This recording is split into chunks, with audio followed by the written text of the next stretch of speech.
జరిగిన పరిస్థితి అందరికీ కూడా తెలిసిందే. గత చరిత్రలో ఎప్పుడూ జరగని విధంగా ఏకంగా 99% వాగ్దానాలు అమలు చేశాం.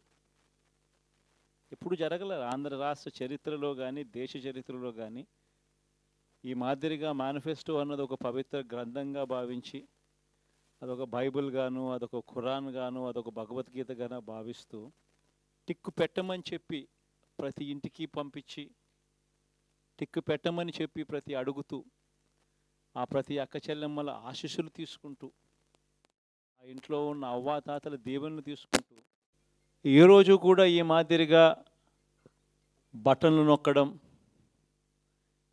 ఏకంగా 2,70,000 కోట్ల రూపాయలు ఎటువంటి వివక్ష లేకుండా ఎటువంటి లంచాలు లేకుండా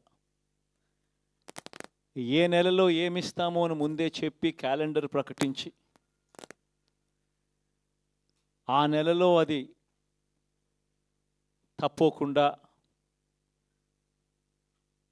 ప్రతి సంవత్సరం తూచా తప్పకుండా ప్రతి సంవత్సరం అది జరిగేట్టుగా చేస్తూ ఏకంగా 2,70,000 కోట్ల రూపాయల వివిధ పథకాల ద్వారా మాట తప్పకుండా జరగడం కూడా గతంలో ఎప్పుడూ కూడా చూడలేదు, జరగలేదు. ఇవన్నీ కూడా నేను ఏదైతే చెప్తా ఉన్నానో ఇవన్నీ ఎప్పుడూ చూడని మార్పులు,